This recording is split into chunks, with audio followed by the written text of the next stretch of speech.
गोजोन फुंबिलि नोंथांमोनसिम मोनसे गोदान भिडिअ लाना फैबावबाय। आसा खालामो नोंथांमोना बे भिडिअखौ जोबजासिम नायलांगोन होनना। दिनैनि बयनिख्रुइ गिबिसिन खौराङाव दङ। गिबि मन्थ्रिनि मुङै नंखाय टुइट। 20 नबेम्बराव फरायसालि बन्द जागोन। समाज बिजोङाव भाइराल जायो। गिबि मन्थ्रि डक्टर हिमन्त बिश्व शर्मानि मोनसे टुइट समाज बिजोङाव भाइराल जादों। गिबि मन्थ्रिनि मुङै भाइराल जानाय टुइटनि गेजेरजों फोरमायनाय जादोंमोन दि 20 नबेम्बरनिफ्राय रायजोनि सोलोंसालिफोरखौ कभिड थासारिनि थाखाय फिन बन्द होनाय जागोन। कभिडनि मुङै नंखाय टुइट स्क्रिनशट फोसावनानै नंखाय खौरां फोसावो सासे लम्पटआ। बिनि बागै समाज बिजोंनि गेजेरजों गिबि मन्थ्रि हिमन्त बिश्व शर्माया गावनो फोरमायोदि सोरखारा फैगौ 20 नबेम्बरनिफ्राय सोलोंसालिफोरखौ बन्द खालामनायनि थांखि लादों होननानै नंखाय फोसावनाया जादों। बै नंखाय टुइटआव गिबि मन्थ्रिनि मुङै सोलोंसालिनि बन्द जानायनि नंखाय टुइटआ भाइराल जानायनि उनावनो गिबि मन्थ्रिया गावनो सांग्रां खालामना होयो।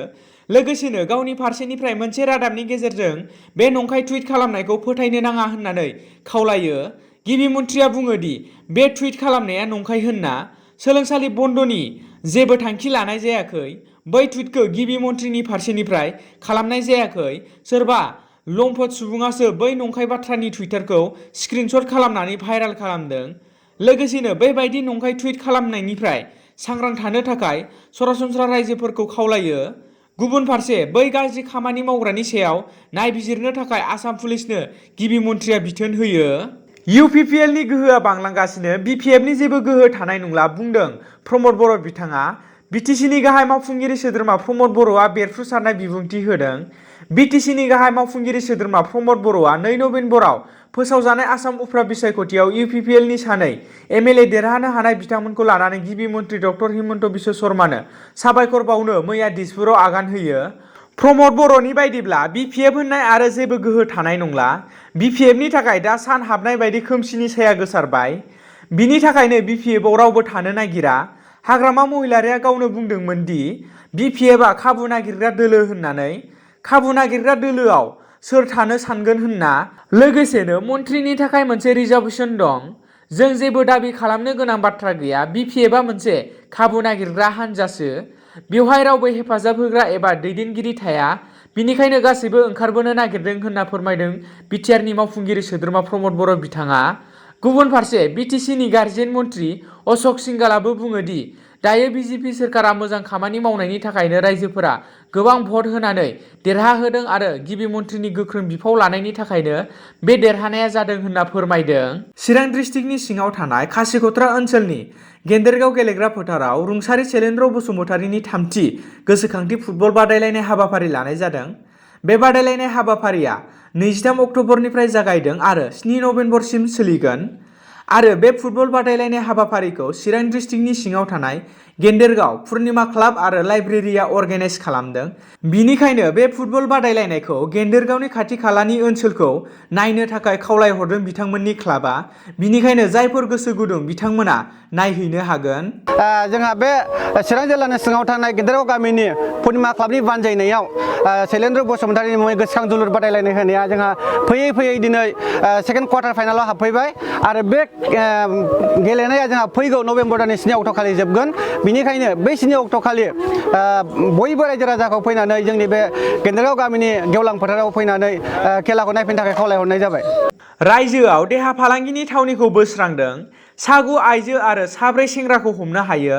बुथारनाय हिंसा खालामनायजों लोगोसे गुवाहाटी नोगोरमायाव गोबां बिबाङाव बांगासिनो दं समाजनि हेंथा गाज्रि खामानिफोरा। मैया हाथिगाव सिजुबारि बिष्णुज्यति लामा सेराव थानाय 8 नं न'निफ्राय हाथिगाव पुलिस थानानिफ्राय फैनानै मोनसे देहा फालांगिरि थावनिखौ फोजोबस्राङो।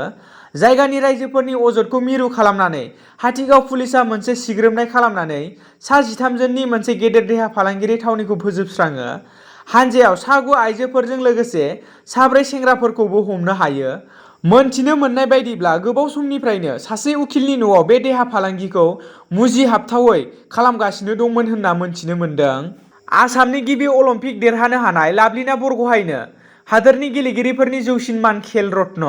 टकिअ अलिम्पिकआव गिबि खेबनि थाखाय बाहागो लानानै आसामनि गिबि आइजो महरै ब्रन्ज मासियाव देरहानो हानानै हादोरजों लोगोसे रायजोनि थाखाय गोग्गानाय लाबोनो हानाय बै लाभलिना बरग'हायनो हादोरनि जौसिन गेलेगिरिफोरनि मान मेजर ध्यान चान्द खेल रत्न बान्था फोसावो।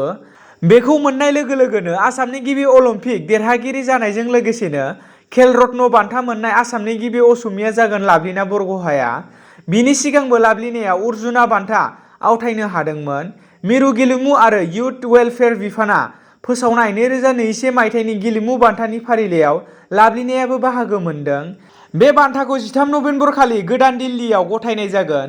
बेजों लोगोसेनो बे बारनि हादोरनि जौसिन गेलेगिरि बान्था मोननो हादों सा 12 गेलेगिरिफोरा। दिनैनि गोथार फुंबिलिनि खौरां फोसावनाया एसेनोसै। गोजोन्थों। चिरां डिस्ट्रिक्टनि सिङाव थानाय खासिकत्रा ओनसोलनि गेदेरगाव गेलेग्रा फोथाराव रुंसारि शैलेन्द्र बसुमतारीनि 3थि गोसोखांथि फुटबल बादायलायनाय हाबाफारि लानाय जादों। बे बादायलायनाय हाबाफारिया 23 अक्ट'बरनिफ्राय जागायदों आरो 7 नबेम्बरसिम सोलिगोन। आरो बे फुटबल बादायलायनाय हाबाफारिखौ चिरां डिस्ट्रिक्टनि सिङाव थानाय गेदेरगाव पुर्निमा क्लाब आरो लाइब्रेरिया अर्गेनाइज खालामदों। बिनिखायनो बे फुटबल बादायलायनायखौ गेदेरगावनि खाथि खालानि ओनसोलखौ नायनो थाखाय खावलायहरदों बिथांमोननि क्लाबा। बिनिखायनो जायफोर गोसो गुदुं बिथांमोना नायहैनो हागोन। जोंहा बे चिरां जिल्लानि सिङाव थानाय गेदेरगाव गामिनि पुर्निमा क्लाबनि बानजायनायाव शैलेन्द्र बसुमतारीनि मुङै गोसोखां जोलुर बादायलायनाय होनाया जोंहा फैयै फैयै दिनै सेकेन्ड क्वार्टार फाइनालाव हाबफैबाय आरो बे गेलेनाया जोंहा फैगौ नबेम्बर दाननि 7 अक्ट' खालि जोबगोन।